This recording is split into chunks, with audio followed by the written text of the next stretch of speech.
शादी की पहली रात पूरा कमरा फूलों की खुशबू से महक रहा था।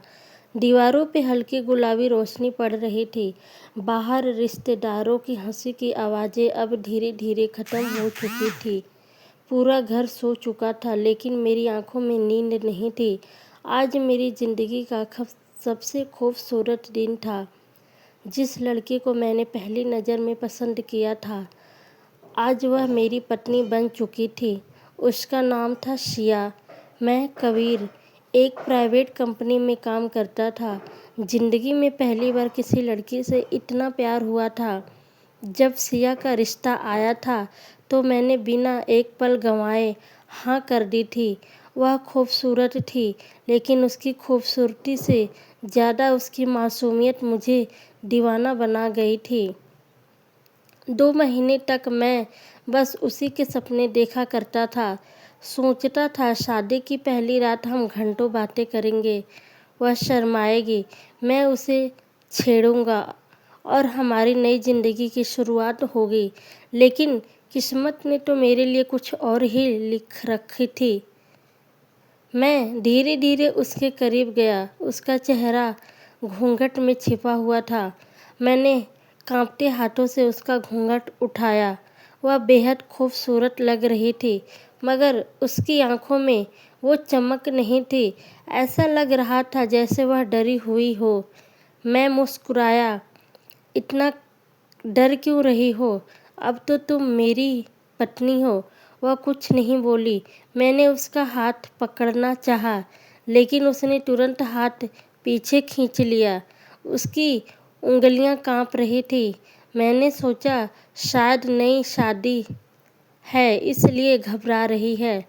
मैं उसके और करीब गया गया ही था कि अचानक उसने अपना पेट पकड़ लिया और दर्द से करहा उठी।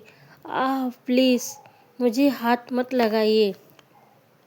मैं घबरा गया। क्या हुआ तुम्हें? बहुत दर्द हो रहा है? उसकी आंखों में आंसू आ गए थे। मेरा सारा रोमांटिक मूड एक पल में ख़त्म हो चुका था। मैं जल्दी से पानी लेकर आया। उसने कांपते हाथों से पानी पिया और बिस्तर पर लेट गई। मैं उसके पास बैठा रहा। कुछ देर बाद उसकी आंख लग गई, लेकिन मुझे नींद नहीं आ रही थी। मेरी नई नवेली दुल्हन मेरे सामने सो रही थी। उसका चेहरा इतना मासूम लग रहा था कि मैं उसे बस देखता ही रह गया।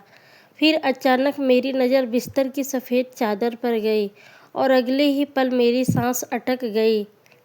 चादर पर लाल रंग के धब्बे थे। मेरे हाथ कांपने लगे। दिमाग में हज़ार सवाल घूमने लगे।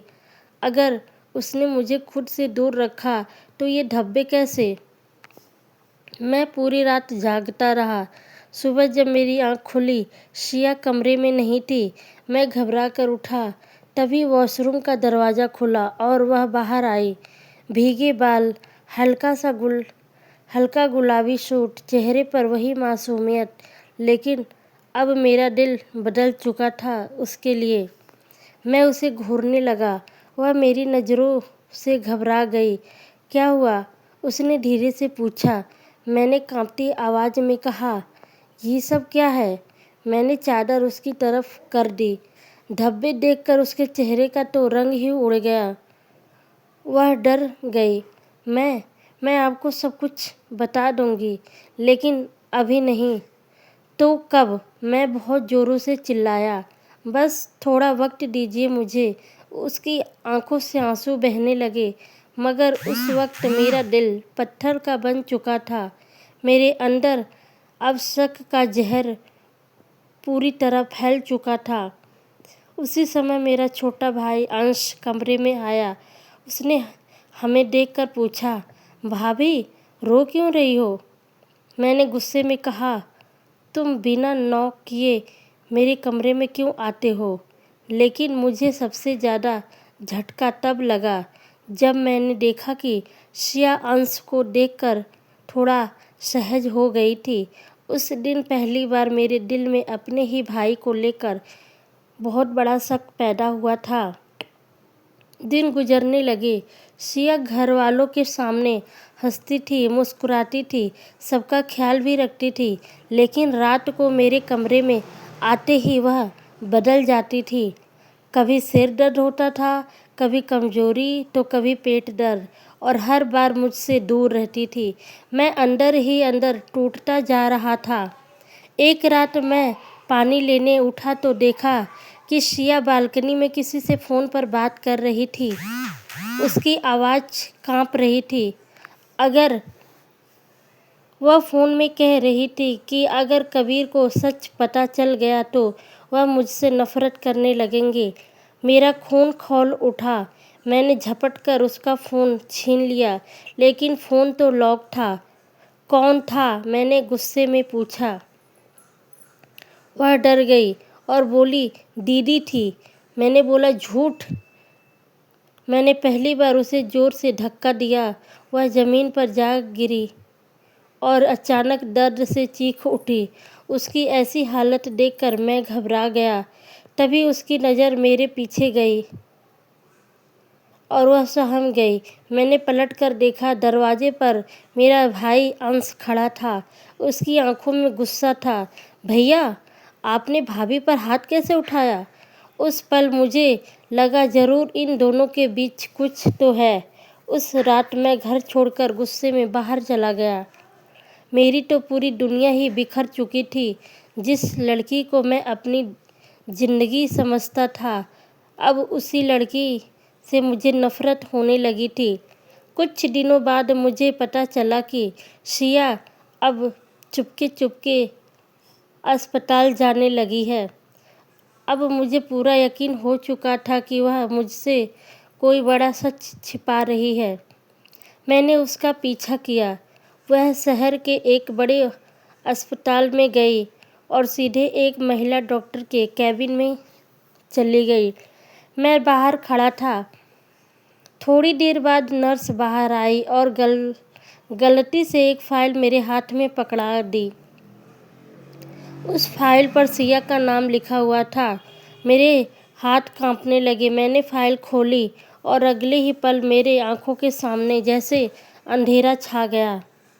रिपोर्ट में लिखा था, मरीज गंभीर आंतरिक प्रजनन विकार से पीड़ित है। शारीरिक संबंध बनाने से जानलेवा रक्तस्राव हो सकता है। मेरे पैरों तलों से मानो ज़मीन ही खिसक गई। मैं तुरंत डॉक्टर के कमरे में गया। डॉक्टर ने मुझे बैठाया और कहा, आपकी पत्नी बचपन से इस बीमारी से जूझ रही है। शादी के बाद अगर उन्होंने आपको खुद के करीब आने दिया तो उसकी जान भी जा सकती है। मेरी आंखों से आंसू आ गए, लेकिन उसने मुझे सच क्यों नहीं बताया? डॉक्टर बोली, क्योंकि उसे डर था कि आप उसे कहीं छोड़ ना दें। मैं पत्थर का बन गया था।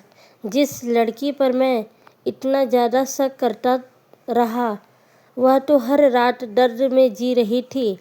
मैं घर पहुंचा। शिया अपने कमरे में बैठी रो रही थी। मुझे देखते ही वह खड़ी हो गई। आपको अब सब कुछ पता चल गया ना मेरे बारे में? उसकी आवाज़ टूट रही थी। मैं उसके सामने घुटनों के बल बैठ गया। मेरी आंखों से आंसू बहने लगे। मुझे माफ़ कर देना सिया। मैंने तुम्हें गलत समझा। वह फुट फुट कर रो पड़ी। उस रात पहली बार उसने खुद मेरा हाथ पकड़ा था और पहली बार मुझे एहसास हुआ था कि मोहब्बत सिर्फ जिस्म पाने का नाम नहीं होता। किसी के दर्द को अपना बनाने का भी नाम मोहब्बत होता है। तो दोस्तों, अगर स्टोरी पसंद आई हो तो वीडियो को लाइक करें, चैनल को सब्सक्राइब करें।